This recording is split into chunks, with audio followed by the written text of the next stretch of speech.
श्री शिवाय नमस्तुभ्यं भक्तों। हर हर महादेव।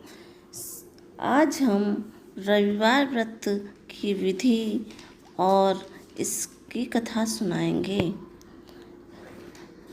तो रविवार व्रत की विधि इस प्रकार है। सर्व मनोकामनाओं की पूर्ति हेतु रविवार का व्रत श्रेष्ठ है।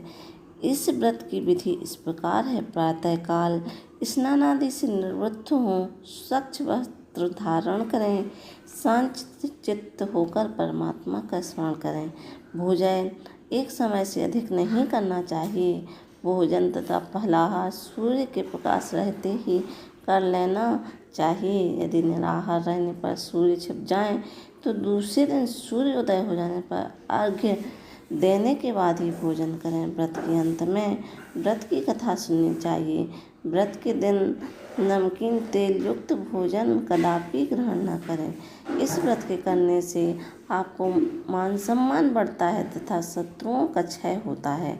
आँख की पीड़ा के अतिरिक्त अन्य सब पीड़ाएं दूर होती हैं। कथा सुनने से पहले आप वीडियो को लाइक करें तथा सब्सक्राइब करें और बेल आइकन का बटन दबाना ना भूलें और कमेंट में श्री शिवाय नमस्तुभ्यं हर हर महादेव जरूर लिखें।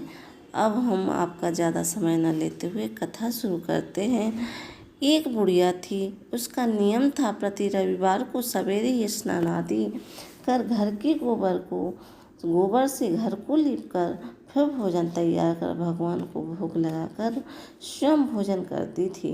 ऐसा करने से उसका घर अनेक प्रकार के धन्यदान से पूर्ण था। श्री हरि की कृपा से घर में किसी प्रकार का विघ्न या दुख नहीं था। सब प्रकार से घर में आनंद रहता था।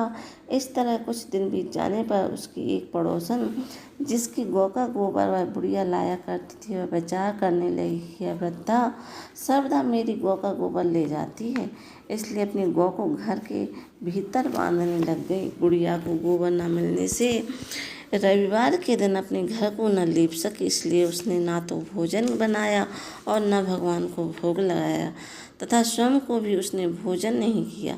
इस प्रकार उसने निराहार व्रत किया। रात्रि हो गई और वह भूखी सो गई। रात्रि में भगवान ने उसे स्वप्न दिया और भोजन न बनाने तथा भोग न लगाने का कारण पूछा। वृद्धा ने गोबर न मिलने का कारण सुनाया। तब भगवान ने कहा कि माता, हम तुमको ऐसी गौ देते हैं जिसकी सभी इच्छाएं पूर्ण होती हैं, क्योंकि तुम हमेशा रविवार को गौ के गोबर से लीपकर भोजन बनाकर मेरा भोग लगाकर खुद भोजन करती हो। इससे मैं खुश होकर तुमको वरदान देता हूँ। निर्धन और धन को बांझ स्त्रियों को पुत्र देकर दुख को दूर करता हूँ तथा अंत समय में मोक्ष देता हूँ। स्वप्न में ऐसा वरदान देकर भगवान तो अंतर्ध्यान हो गए और वृद्धा की आँख खुली तो वह देखती है कि आंगन में एक अति सुंदर गौ बछड़ा बंधे हुए हैं। वह गाय और बछड़े को देखकर अति प्रसन्न हुई और उसको घर के बाहर बांध दिया और वहीं खाने को चारा डाल दिया। जब उसकी पड़ोसन बुढ़िया ने घर के बाहर एक अति सुंदर गौ और बछड़े को देखा तो द्वेष के कारण उसका हृदय जल उठा और उसने देखा कि गाय ने सोने का गोबर किया है, तो वह उस गाय का गोबर ले गई और अपनी गाय का गोबर उसकी जगह पर रख गई। वह नित्य प्रति ऐसा ही करती रही और सीधी सादी बुढ़िया को उसकी खबर नहीं होने दी। तब सर्वव्यापी ईश्वर ने सोचा कि चालाक पड़ोसन के कर्म से बुढ़िया ठगी जा रही है, तो ईश्वर ने संध्या के समय अपनी माया से बड़े जोर की आंधी चला दी। बुढ़िया ने आंधी के भय से अपनी गौ को भीतर बांध लिया। प्रातःकाल जब वृद्धा ने देखा कि गौ ने सोने का गोबर दिया है तो उसके आश्चर्य की सीमा न रही।